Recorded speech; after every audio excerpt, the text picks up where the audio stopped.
My lords, ladies and gentlemen, hello and welcome back to the Ice Sheet and Rimworld. We're picking up exactly where we left off last time, with the herd of polar bears up in the northwestern corner of the map. The game is still paused, so they've not had a chance to wander off anywhere, and at the moment Cobra is just taking a moment to have a rest. Obviously, because we determined that we would hunt the polar bears before they left the map, we're about to disturb Cobra from his sleep. But before we send him out, given the fact his food bar is quite low, let's go ahead and have him consume a little bit of meat, just to keep him sustained and keep him going. And then, as we said, we'll send him out and see if we can take care of the incoming polar bear migration. So we'll draft Cobra now, send him on his way. The polar bears are migrating across the northern edge of the map. So if we can get there nice and quickly. There's still a few bodies out on the ice sheet from previous raids, as well as Parish, the crashed survivor that we had in the last episode as well. But we can take care of those in the future. They're not desperately urgent. They will remain frozen out here. Okay, so the polar bear herd has completely aggroed, so we have to be careful here.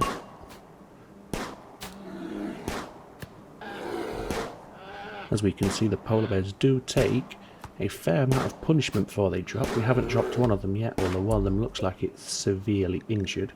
Indeed, it's bleeding out in 5 hours. Another one has 3 conditions that require tending. In fact, they all have some injury to some lesser or greater extent. So we just have to keep fitting through the herd as best we can. Luckily, we are able to outpace the pandas, even those that aren't desperately injured or critically wounded. Okay, that's one of the pandas down. The lagging panda only has 4 hours left. Okay, I believe at this point, yes, at this point, all of the pandas are now bleeding out. So we could leave them to just bleed out and succumb to their injuries. However, we may as well inflict maximum damage just to speed up the process. This little hunting exercise is doing wonders for Cobra's shooting skill. That one's getting a little bit too close for comfort, so let's retreat. Oh no, we can head back out.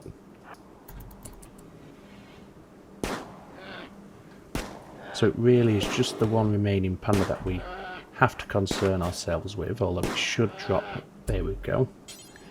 And let's finish off that panda. There is one more to go, but that's severely wounded, as you can tell by its very slow movement speed. So we may as well send Cobra out to meet it head on. We clearly have the advantage in this straight up fight, given the extensive wounds the panda has received already. And in fact, there we go, it has now succumbed and we can finish it off, and that is all the pandas taken care of. So what we'll do is we will haul the one furthest away from the base. Just allow all. There we go. So we'll haul this one. While we're out here, we may as well go for the one that is furthest away. And then in our own time, we can haul the others back to our base as well. They're not too far away, so that's fine. So this is going to do amazing things for our food and leather supplies. As we saw in the last episode, the pandas do drop a fair amount of meat and leather. And in fact, I think we will just prioritise hauling the new one that is furthest away, or the one that is now furthest away after we've hauled one of them, if you know what I mean. And the other 3 we shall leave for the time being, because we don't want Cobra to suffer a mental break, so we'll take care of his needs before we do anything else. And that includes having a meal, a quick game of Hoopstone to boost his recreation, and then we'll send him off to bed. In fact, I think we've probably got time to go and haul just maybe 1 or 2 more before we turn in for the night. It's 7 o'clock in the evening on the ice sheet, just turned over to 8. So if we get one more, the idea here being if we send Cobra to bed at a more reasonable hour, then it's not going to cause too much disruption to his sleep schedule. So once this one's returned, given the fact we're nearly at 10%, that's when we'll send Cobra off to sleep. And there we go, that's a successful hunting expedition completed. As you can see, Parish isn't doing too well, but she'll be dead in just a few moments.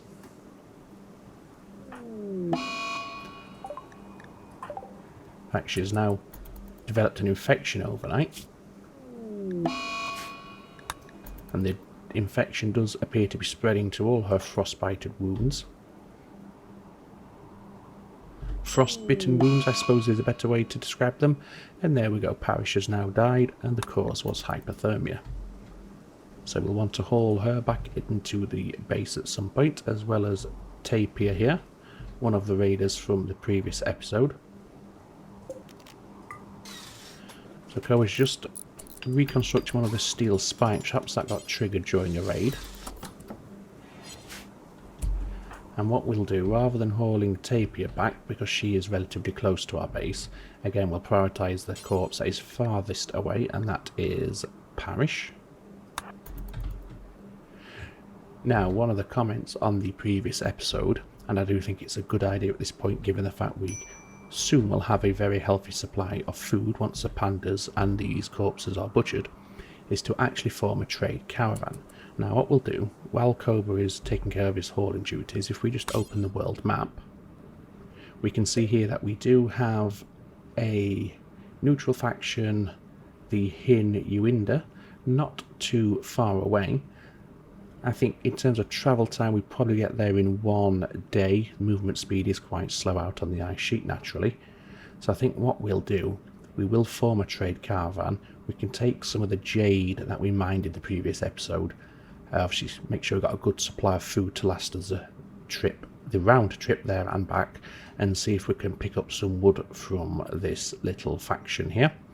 That's going to do wonders for us overall, because as we've discussed many times now, that will allow us to build a butcher's table, so we're not going to be as wasteful when we do butcher up these animals.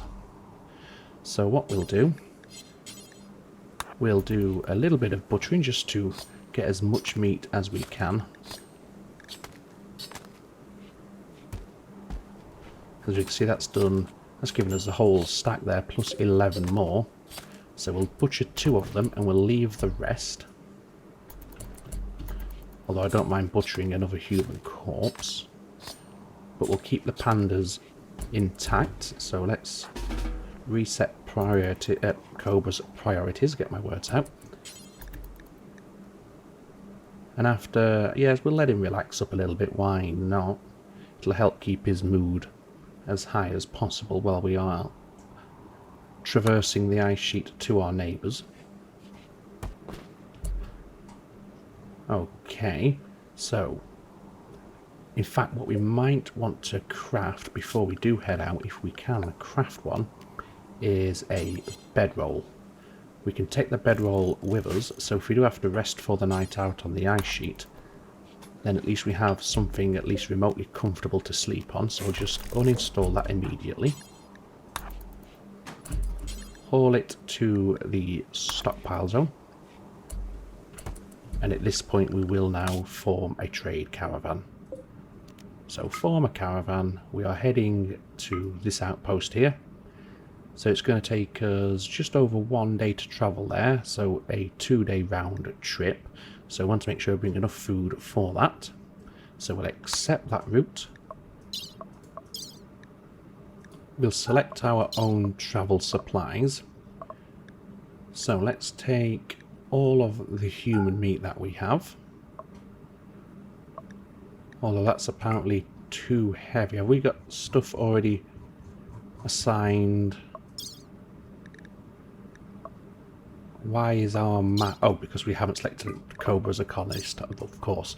Okay, let's try that again. So we'll take all of the human meat. That gives us 1.1 days worth of food. So let's top that up with some bear meat.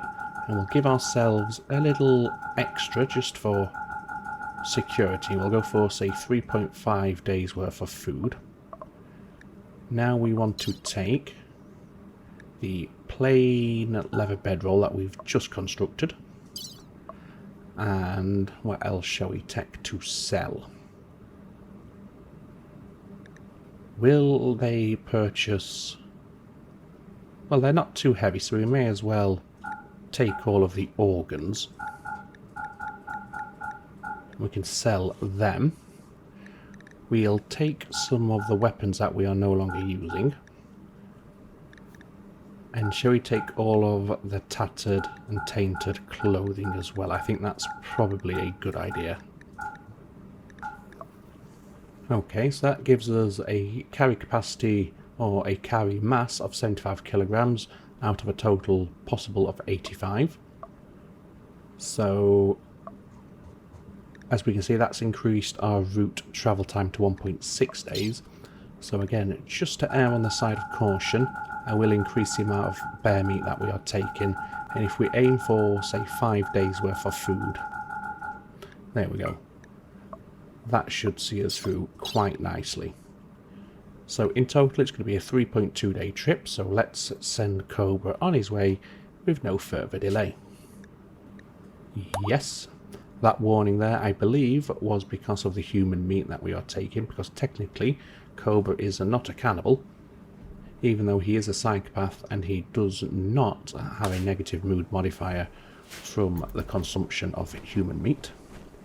So as you can see here now, Cobra is just assigning or gathering all of the items that we've told him to take. And then he will set out on his way and we'll see what our neighbours have to offer. The main thing, as I just said, is we want wood. Other than that, we shall see what they have to offer us. I'm sure they'll have something that's going to benefit and increase our survivability out here. But for now, Cobra's making his way. I'm not sure where he's going to exit the map. There he is. He's gone. So let's now jump to the world map screen. And we can see his progress here. He's currently resting. So that's why we brought the bedroll. So he can rest in at least some relative comfort. That'll keep his mood as high as possible, really. Now, as you can see, it's going to take 1.1 days to reach this outpost. So we'll put a cut in the episode here. And when Cobra arrives, we'll pick it back up. In the meantime, we've had an animal transport pod crash. And that's dropped a Elasmatherium. Now, I'm going to guess that that creature does have a lot of meat and leather. Yes. So that's a nice little present waiting for us when we return, providing it doesn't recover from its incapacitation and wander off the map. But for now, let's just keep an eye on Cobra, and as I said, we'll pick it up when he arrives at the colony of E08. Okay, so unfortunately we have been ambushed on the way. Let's have a look, shall we? Fortunately, it's just one enemy in the ambush, and they're only equipped with a concrete axe, so we should have the upper hand in this fight. So let's take care of business here. We'll go out and meet them head on. Hope to get a few decent shots in to slow them down. There's 2. 3. Now let's back off just a little to keep ourselves as safe as we can.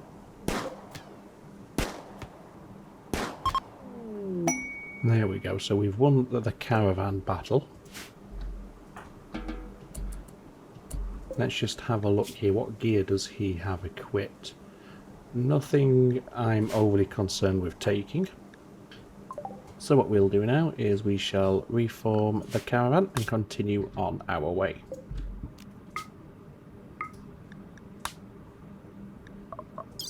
We should still be taking everything we were initially. While we are here, we may as well take the axe and the beer as well to sell. Nothing else really worth taking off of the map. So let's send Cobra on the way. In the meantime, the animal that crashed down has perished, Fifi. Hopefully this salamander won't take an interest and start nibbling on this creature, I'm not sure. But we shall see. There should still be plenty left for us when we return.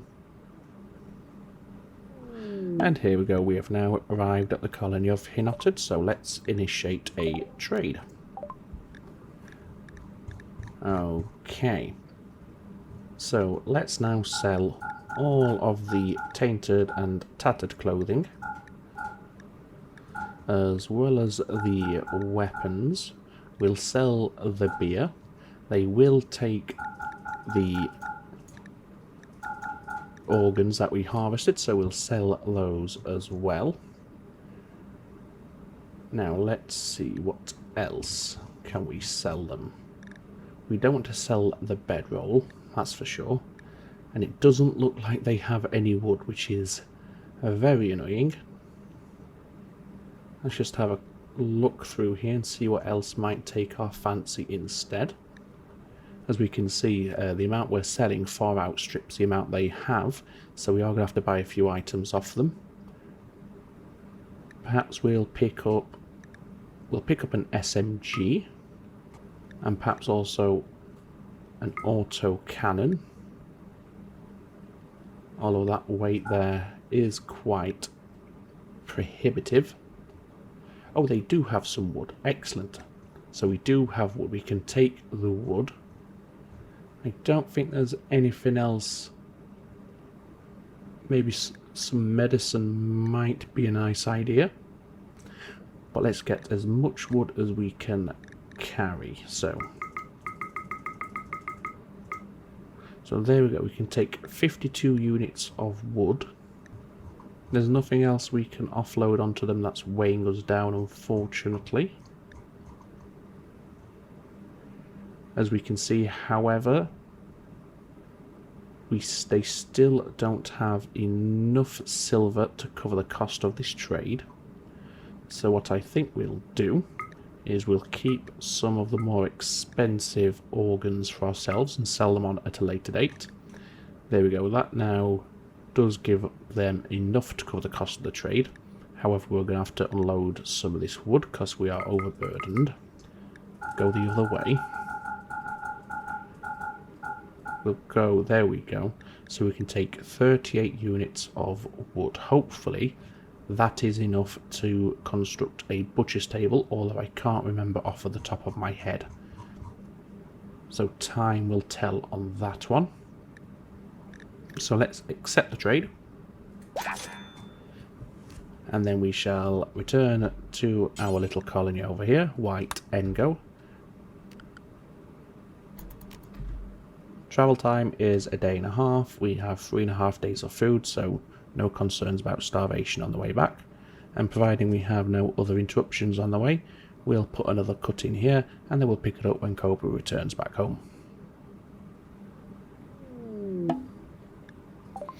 Okay, so a transport pod is crashing while we are away.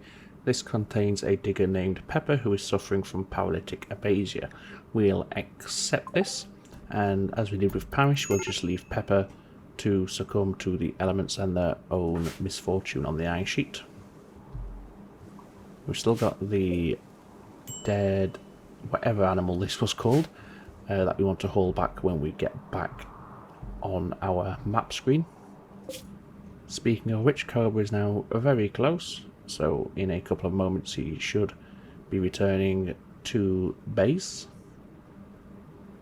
At that point we see if the wood that we picked up is enough to build us a butcher's table. I want to say it requires 25, but time will tell. Okay, so Cobra has returned back home. While we're up in this corner of the map, we will have Cobra haul Fifi back to our stockpile zone before he unloads all of the goodies that we just picked up, primarily the wood and the SMG, as well as anything that we didn't sell, which was a few organs and probably a few other things as well, which we'll see when we do start unloading our inventory. Let's see now, what do we have here? Quest failed, that's fine. So a butcher's table, yes we have enough, it requires 20 units of wood. We picked up more than that, so that's a major step taken in terms of making ourselves a lot more efficient, which is absolutely fantastic.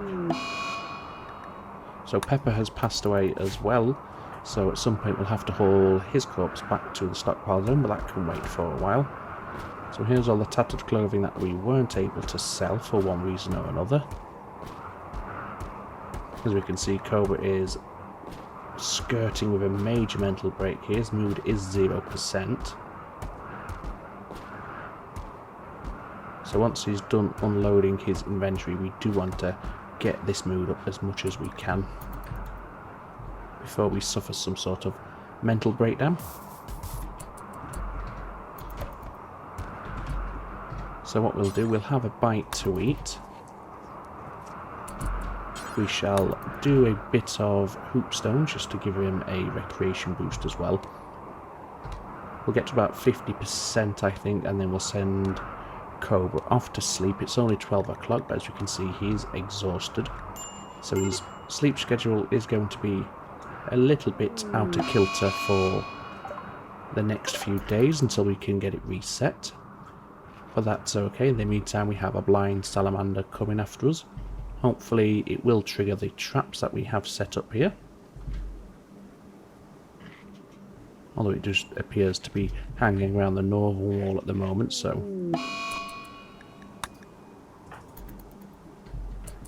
Okay, so what we'll do now, we'll wake Cobra from his rest, just so we can send him back to sleep at night time and try and get his sleep schedule back to normal. We'll hold the giant panda. Indeed, the salamander has tripped one of the traps, so didn't have to directly intervene in matters there. We probably want to equip the SMG as well over the auto pistol. Now we want to put down our butcher's table. So what we'll do, we'll actually excavate a dedicated room for this. Like that, and the butcher's table will go in here.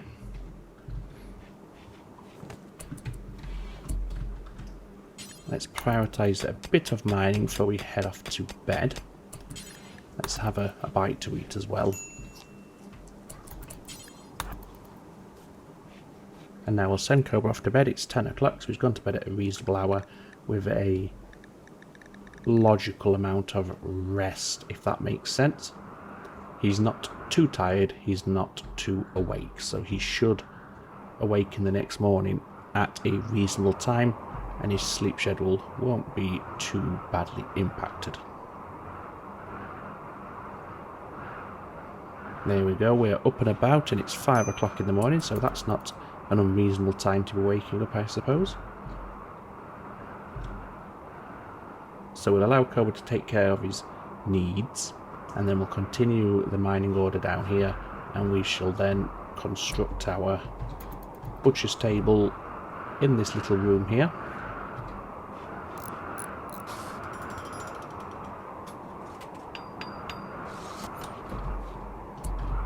Don't need to be repairing the walls at this point. We do need to be having some breakfast, however. We can now deconstruct that butcher spot, because in the very near future we're going to have a butcher's table. So let's get this granite mined out so we can get the butcher's table put down in position. Okay, there we go. That's a little butchery room now cleaned out. We'll now put down the butcher's table.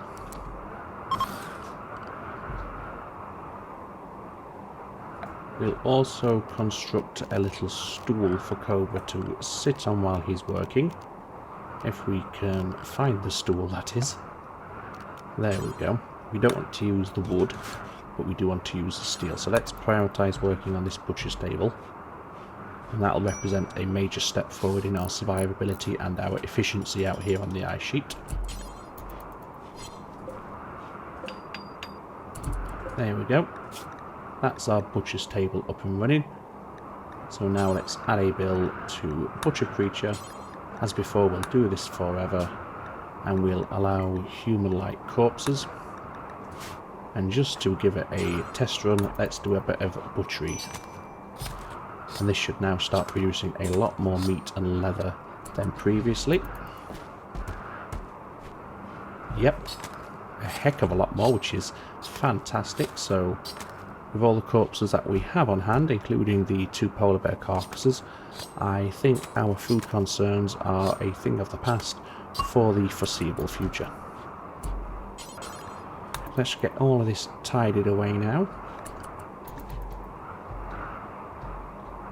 And then we want to put a steel door on the entrance there, but I don't think we have any steel left. We have 5 units, and that's all I can see. So we can take care of that in the future, because we'll have to do some more mining before we can actually accomplish that. But we will have a bite to eat, have a bit of recreation, and then head off to bed. Okay, so Cobra is off to bed now. So the next thing we want to do pretty soon is get Pepper's corpse hauled down to the stockpile zone. We have 1, 2, 3, 4 corpses, as well as the giant panda, the salamander, and the bumble drone still to go. But as we can see, we have a wealth of food available to us. We have plenty of levers now. So the suggestion of forming a caravan to go and visit our near neighbours was definitely a welcome one. So I thank you very much for that. It's made the world of difference, as we can see. Unfortunately, we weren't able to unload all of the tattered clothing that we took with us, but I'm sure over time we can. Another suggestion that was made as well is we could have this tattered clothing left outdoors. That way it will deteriorate over time. I don't think it sells for a great deal anyway, so if we did just let it rot away, we wouldn't really be missing out on the financial gains that it would bring from a trade caravan. So perhaps we'll do that as well. So let's go. We want to clear the roof area over our stockpile. We can also get rid of this outdoor roof area as well. It's no longer needed. And then over time, all of this tattered and tainted apparel will gradually rot away because it's now exposed to the elements, as we can see. So that's another way to take care of that, since we couldn't sell it to our near neighbours. It was worth a try, I suppose, but fortunately it just didn't work out for us. And with everything else all quiet on the ice sheet, I think this is an ideal time to call an end to the episode. I think the addition of the butcher stable has made a massive difference to our survivability out here. We've got plenty of food, we've still got corpses to butcher, and we have a lot of various leather types to use to craft ourselves some new clothing once we hit that research. So yes, we'll say our fond farewells to Cobra for another episode. I hope you have enjoyed this one. As I said in the Transport Fever 2 video, if you have seen it. If you haven't, yes, this is likely only going to be the only Rimworld episode I'm able to produce this week. I am working 12-hour night shifts, so finding the time is difficult, and over the weekend I am away for a wedding. So hopefully we'll return back to normal. In fact, we will return back to normal next week, because I'm off work for the week. It's my week off. So at that point we can return to our normal recording and uploading schedule of one a day, or at least one every other day. But for the time being, all that remains for me to say is, as always, ladies and gentlemen, take very good care of yourselves. It's ta-ta for now.